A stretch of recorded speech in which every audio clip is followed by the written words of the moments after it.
Listen, there's a lot of nonsense in you, and I know that. There's no mischief here. I'm trying to get into my car to get a cup of tea. My flask is in the back for a change. Would you mind excusing me? Look, there's far too much nonsense with pair of yous. I think I met you on Saturday, up to the old tricks, weren't you? Yes. So I'm going into the car, so you'll have to move. Is that okay for you? If it's okay for you? Well, good afternoon. I've returned to the Crieff yard here in mid Shian. West Shian's that way, East Shian's behind me. I've pronounced it Shian now that I've spoke to a lady who told me that's the pronunciations, which I'm very grateful for. That's the whole thing about speaking to people. You get the pronunciations when you can't see that on the map or anywhere else. But the reason I've come back here today is just having a little mosey around. But this chap, Mr. John McTavish, caught my eye when I was here on Saturday. He, of course, was a farmer at Auchnafold, which is in ruins now. I'm going to go along there and have a little scout about at Auchnafold. He died on the 10th of July 1922, aged 78 years. And his son Donald sadly died on the 5th of January 1897, and he was only 9 years of age. Isn't that really sad? We also have his other son, John, who died the 30th of April 1928. He was only 43. And John's wife, Margaret Stewart, who died on the 2nd of March 1940. She was 76. Their son, William, died on August the 16th of 1950. He was 50 years of age. And he had a son called Peter. And he died on the 17th of October, 18th of October 1969, apologies. 17th of October 1969, correction. He was 78 years of age. And Peter had a son called Duncan, who died on the 26th of October 1974, and he was 73 or 78 years of age. I think he's 73, maybe 78 actually. But the farm at Auchnafold is no more. It's out on the east side of Glen Quaich.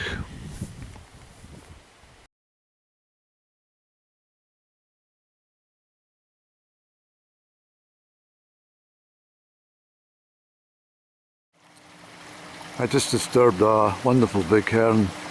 She's just sitting over there. She was just getting herself some water. She flew over there. She's absolutely gorgeous, really gorgeous bird, the heron, so elegant. And I was rather disappointed that I didn't have the camera in my hand. I would have got her in flight.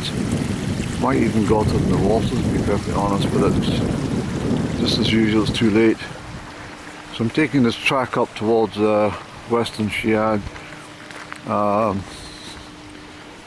There's a car just passed a little while ago and was over in that graveyard, so I'm presuming it is occupied. I'm going to have a little wander along and hopefully just get a quick picture or something, you see. The heron's up in the midst of over there. I'm sorry I startled her. There she goes up there. I just frightened her. Well, she's gone up that pathway. I was just away to go over onto that rough grass stuff, and she took flight over there, so I might have caught her actually in flight. I don't want to go chasing her all up the hill, but that was my intended route. But I want to slip along here and get a picture of the house. It's really not a good idea knowing the proprietors have just left. Probably not a good idea, any. Let's have a quick check. Well, there is a track that goes along here, so I think that I'm alright. It's not a dead end, so to speak. So we'll try this, Annie. Not causing any harm anyway. It's a shame that that hern was not captured at such close proximity. Gorgeous bird, it really is. And do you see what I see here? It says it's the old schoolhouse of Shian. Can you see that? What a marvellous place to be educated. Look at that. The school mistress, I thought, probably stayed inside the building as well, upstairs, by all accounts. That's fabulous. Look at the lovely bench over there. What a wonderful place. Doesn't look to be occupied. Looks like a holiday home. I had that kind of inclination that it was not occupied. So, what a wonderful place. Truly. Yes, there's no dogs or anything, so. Fabulous building. Look at that, Annie. Isn't that perfect? That is a fabulous house. With fabulous views across Glen Quaich.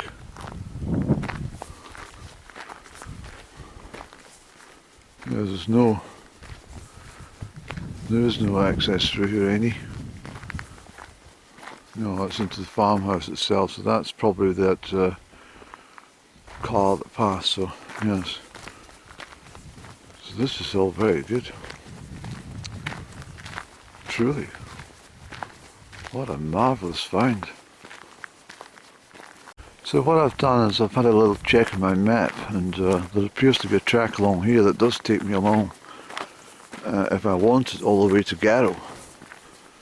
Let's just find out exactly which one it is. The farmhouse looks empty too, doesn't it? It does, it looks emptied.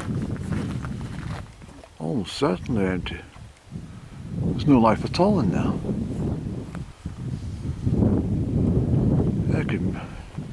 I could live in this schoolhouse and put nice flowers in this area here. Look at the old derelict farm. There's an old vintage tractor up there as well. How wonderful.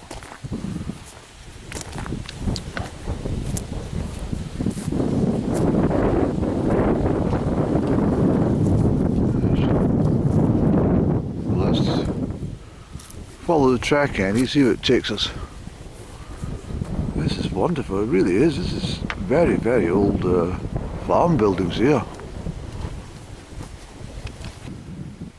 Those farmers that are buried in the graveyard just along there, they would have constructed this. This is absolutely ancient stuff. I presume that's their work. It's not. It could be earlier. I mean that kind of stonework is absolutely amazing. It truly is. I mean, you don't get craftsmanship like that in Scotland anymore. That is. That's been standing for a long, long time. Absolutely amazing. So here's the track that we're following. I think we'll be alright, Annie. You know, I'm quite polite and civil. That was the issue on the south. Well, it's going to get breezy, so I'm not going to speak in the camera just now. Hold, folks. So the views are opening up to West Glen, Quaich there, and I can't help notice just how fertile the land looks. It may well not be perfect soil, but I mean, there's a lot more could be done than just putting sheep on there, isn't there? What a beautiful place. So we're approaching, I can't quite see it in the map, the name of this farm, but it begins with a T. I'll put it on the screen for you. But look how peaceful and sedate this farm buildings look. These farm buildings look, the farmhouse and everything. What a wonderful place. So I think this track can take me to Garrow, but I don't want to go all the way to Garrow because I've got to walk all the way back. I want to, this looks interesting, I wonder if I can get access onto the main road from here. I'll go down and check out that bridge. You see that bridge down there in view? I think I can get perhaps across, but this is amazing. I'm having a great old adventure to myself. I can't believe it, but this house looks like it's in ruin as well. It is.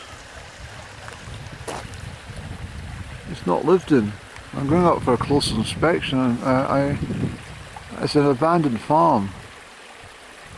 This is very sad. Very sad indeed. So let's have a wander up, and we'll have a check out of this. This is quite incredible, actually. Yeah, this is very sad, actually. I can almost hear the voices of hilarity from the history of this place. The children playing out in the garden and Mommy shouting them in for tea. Look, the swings over here. My word, this is amazing. Who on earth lived here, Andy? As I say, I put it on the map, the name of this farmhouse. It's like it's just been... Oh my goodness.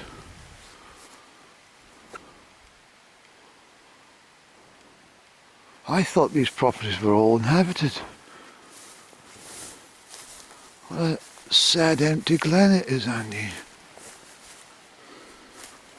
It's almost as bad as the Highland clearances themselves. Everything's just been left.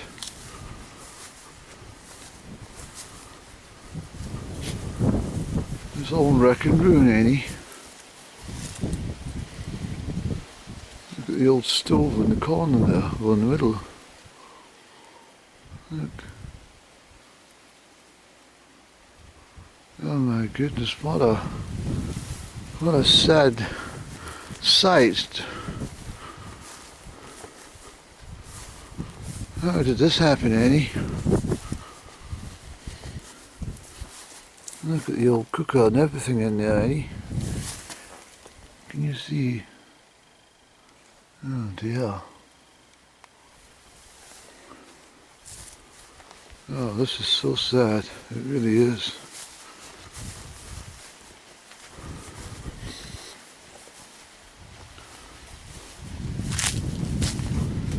There's the front door. I presume that's the main door in. Well, perhaps.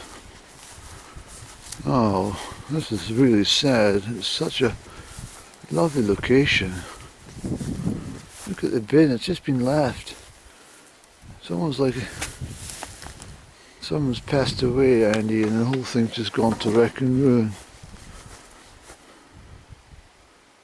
Oh, I don't think I should try this door. No, it's locked. At least something's locked up. Oh, look at the farm.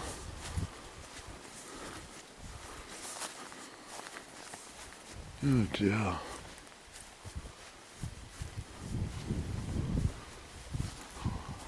This was somebody's home at one point. And a grand house it would have been. I can feel I really mean this, I can feel all the activity of this house.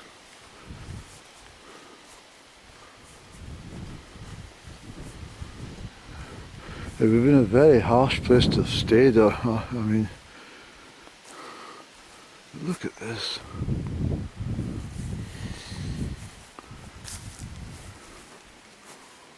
Look at these old farm buildings. You can imagine the animals all sheltering in there on a damn cold winter's night. Someone's got a boat at least there. Goodness. We're rowing out onto Loch Fruki, catch some fish. I think this is incredible.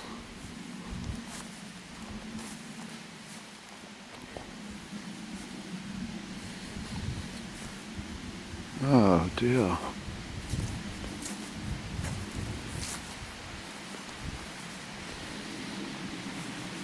And the stream running past the house.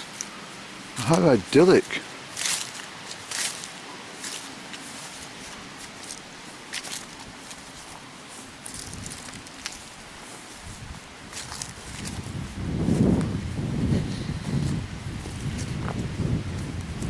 The walls are not bad, and I mean this property could be put back into shape. Taking a bit of dosh out enough, but well, maybe that £1 million that I meant to collect from Camelot, I might use that actually. I might give them a phone call and say, oh yes, I'll take it after all, I'm going to put it to some good use. Oh, there's a barn for the, well, for the animals of course, but that's a hay barn.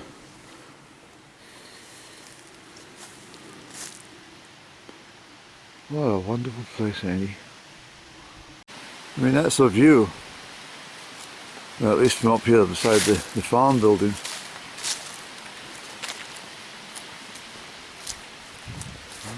I don't think this house was meant to be abandoned, you know. Something's happened. I mean, I know that a lot of farms went bust during the 60s and 70s, and then we joined the European Union at that time, the European Economic Commission, or Community I should say, and then the subsidies came along, but there was so much red tape for people. I think a lot of them just got tired and fed up with farming. But I think there's been death here, and that's the reason it's all fallen into disarray. I might be wrong.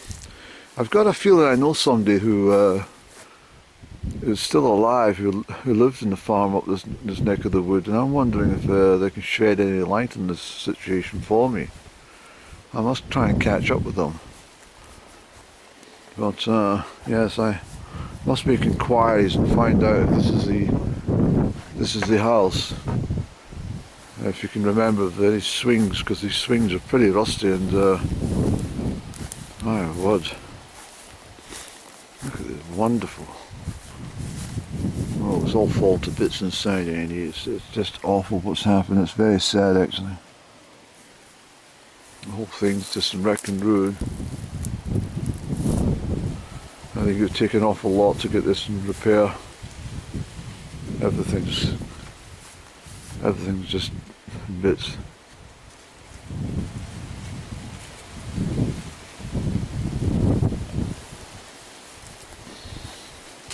Well, I can safely say that tree is at least 30 years old, 40 years old, so I would say that whatever's happened, it's happened in the last 40 to 50 years. that sycamore wouldn't have been there at that height, so yeah, that's about 40 years, 50 years old, that tree. Sorry, 30 or 40 years old.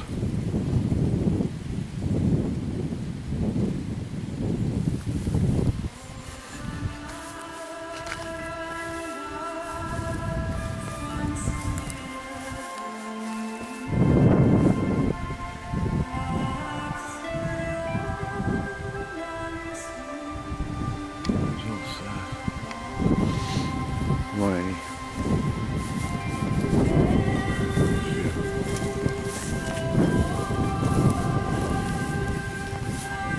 I think I should close the gate out of some respect, because I got a feeling the person that owned this property probably was a sort of individual who would close his gate in the evening. No, it doesn't close, that's the problem. No, I'm sorry about that. There's another gate. Where's this going to?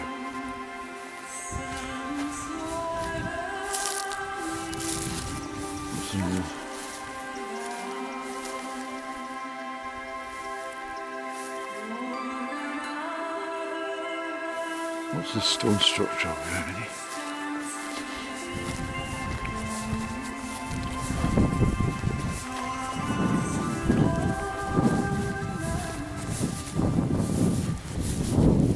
That's interesting, isn't it?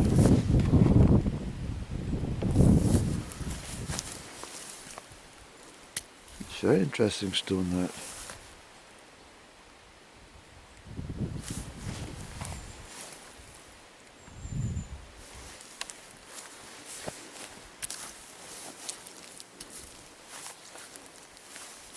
It's almost like a lectern or something, you know, where somebody rests their Bible and speaks to parishioners.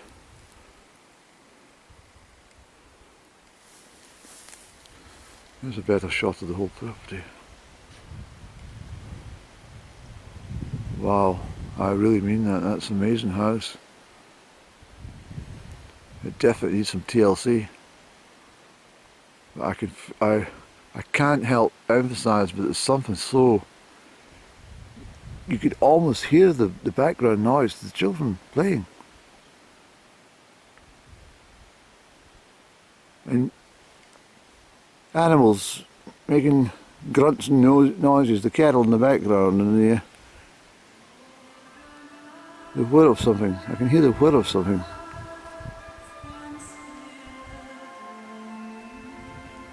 That's fabulous, isn't it? Okay, Andy, let's get going. What a perfect find for a Monday afternoon. I'm so glad I came along. I'm so glad. I'll come back to see you. Bye bye for now, as they say. You see, these people would have spent what, decades of their life putting taking the ground into, what do you call it, into something that could produce crops from or graze animals. And it's actually incredibly sad to see everything the way it is. There's that heron down there again. That heron's been following me, Andy. I don't know if I got it in camera, I'm sure I did. Probably thinking, Andy, we're going to get a bloody piece from you to get a drink of water. They all seem to be popping up everywhere. No, he was away over that way, a mile or something, 2 miles. I don't know, what's he over here for now? Or she, she's definitely a she. But yeah, so I mean, look at this sycamore here. It's absolutely ancient, and that sycamore has been it's probably a couple 100 years old. And when you think about the stone, they wouldn't have tried to erect it. They wouldn't have erected it round about. So that wall's been there before the tree. Look at the size of the damn thing. Hey, you're a big fellow. You're a big chap. Better say hello to you. Hey, Bubba. I think you're quite lonely as well up here. Never mind. What happened to the people? What happened to them? Where did they go? Why did they leave? Can you tell me, please?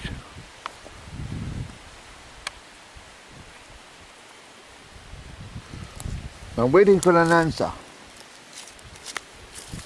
If you don't mind, that is.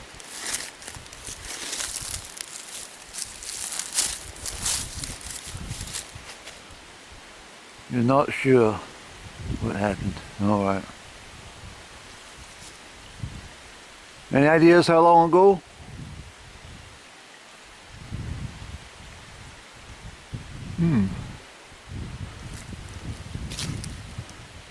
That tree suggests that they left here in the 1980s. So this is the bridge over the River Quaich here.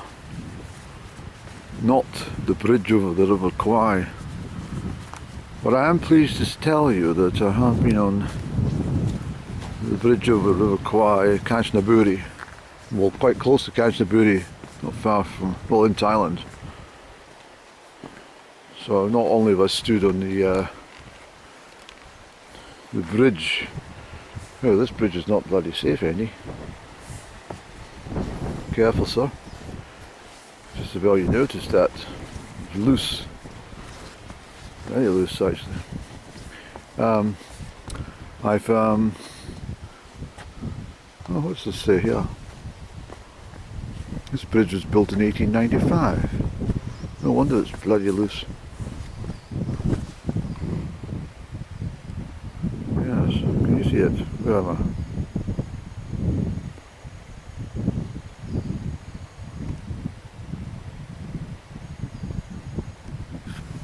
So they constructed this, well, at least the metal from it.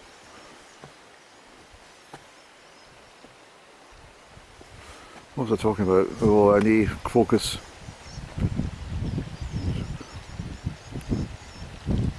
Yeah, so the bridge over River Quaich was where the Burma railway line was constructed,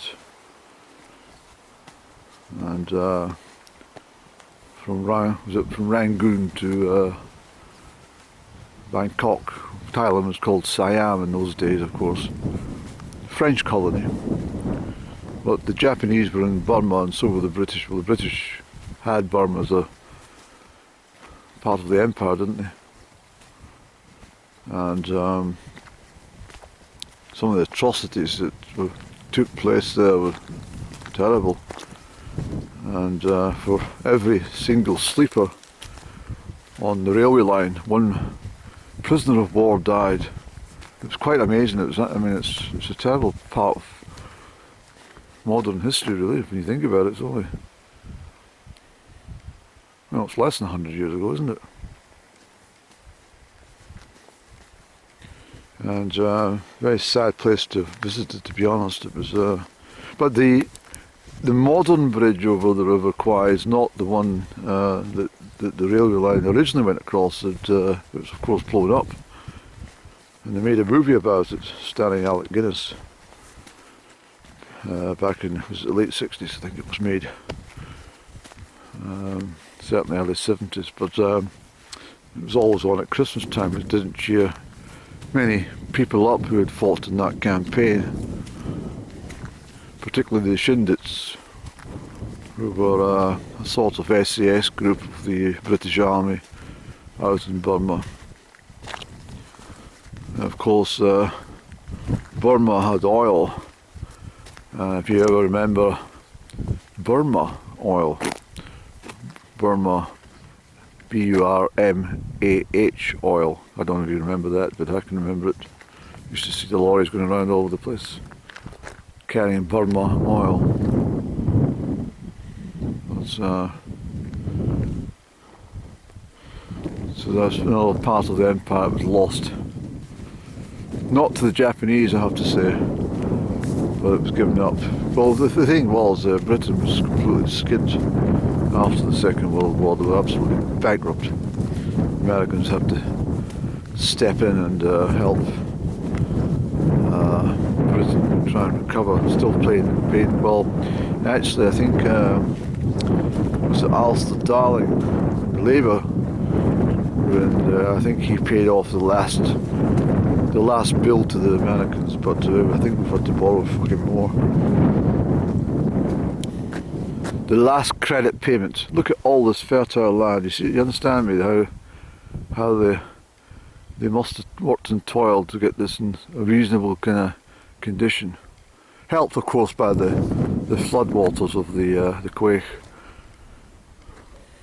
in some respect at least. But this would all have been just, you know, bracken and moorland and stuff like that. Anyway, I better not chat too much. I'll be boring the skull off you. Looks like we've got the track goes straight down to the road here, Eddie, so that's good.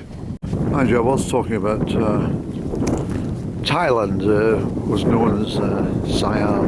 The French were there. It was colonised by the French. And after the Second World War, the whole of Indochina was sort of a rebellious move. They didn't want anything to do with the imperialists in Europe any longer, so they all started to fight back. And a lot of it was led by, well, Ho Chi Minh. You probably know about Ho Chi Minh City, which is formerly known as Saigon, the capital of Vietnam. Of course, Vietnam was, during the Vietnam War, north and south. So Hanoi was the north capital, and Saigon was the south capital. But Thailand was in Cambodia. These were all French owned. Most of the, if you go to that part of the world still, you'll find most people speak French as a second language, sometimes a first language before even English. But, well, apart from their own language for that matter. But I've really enjoyed my my wander along that very exquisite north side. And I have to say, what a... I mean, you wouldn't even know half of it was there. So that's been a real bonus today, Annie. I was saying there, was it yesterday? On Saturday. I walked this route from Amory to Kenmore. Well, I have to tell you that, apart from walking it from Amory to Kenmore, I have walked it the other way, this way, on several occasions as well. It's a long hike, but it's very rewarding views from up the top of that twisted road over there, which goes all the way up there in bleak moorland across to Loch Tayside. It's a nice drive, but it's a difficult drive. I've told you that before, haven't I? I don't mean to make this vlog too long, because I've obviously covered a lot and I want to keep a bit back, because in fact I want you to shut up, Annie. Just shut up now, because I want to bring in Auchnafold, the ruined farm at the east end, because I want to pay homage to that John McTavish chap. Was it John McTavish? No, James McTavish. Oh, Andy. James McTavish, I think it was, or John McTavish. I'm sorry, John or James. But this Mr. McTavish, who died on the 10th of July 1922, well, he was a farmer at Auchnafold, so I want to, as I say, give him some credit and homage to what was going on there. There's a car coming at some bloody rate too.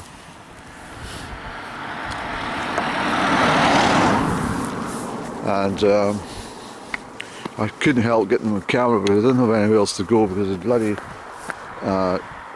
that had big gaps in it, and they probably wonder, what the hell's this chap doing, just wandering along in the middle of nowhere talking to himself into a camera.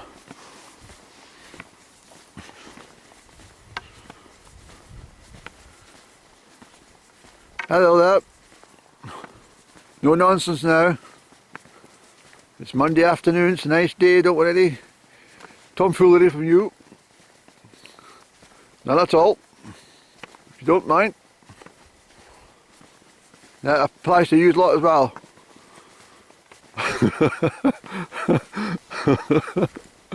Oh dear, Andy, come on, look at this gorgeous sunshine on this road. It's just fantastic, isn't it? It truly is a beautiful place. I have to tell you that. I think I've lived here before. I think I'm getting drawn back to it or something. I don't know, there's something very odd about all this happening just now. I'm not sure. Maybe I want to live here for the rest of my days. I think that's more likely the story, Andy. So here's another peculiarity on the Glen Quaich Road, which I've never seen before. It's not a milestone. Milestones are usually chunky and they're always painted white. Even to this day, some people still paint the milestones and put the figures in black. Not all of them, of course, but this is not a milestone. It's too irregular a shape. It's not a standing stone either. So I don't know what that is. I mean, I don't think it would have been an old grave, because this has always been the thoroughfare, isn't it? I don't know. There's actually a good chance, when I think about it, the track that I walked along may well have been the original route, and this is a road construction that was done much, much later. In fact, Andy, I think that's probably the case. That this wouldn't have existed maybe up until what? Let's just hazard a guess and say the 1930s or 40s. It was all done from that side.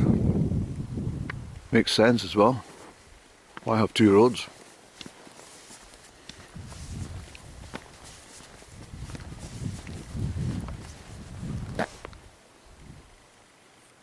Yeah, I'm starting to think that could possibly be correct, because everything on that side would have come by on the north side of Amory Kirk, and everything, all these farming communities, all kind of along the not them all, but many of them are on the north side of Loch Fruki. Gosh, I could spend my whole life just wandering around here now.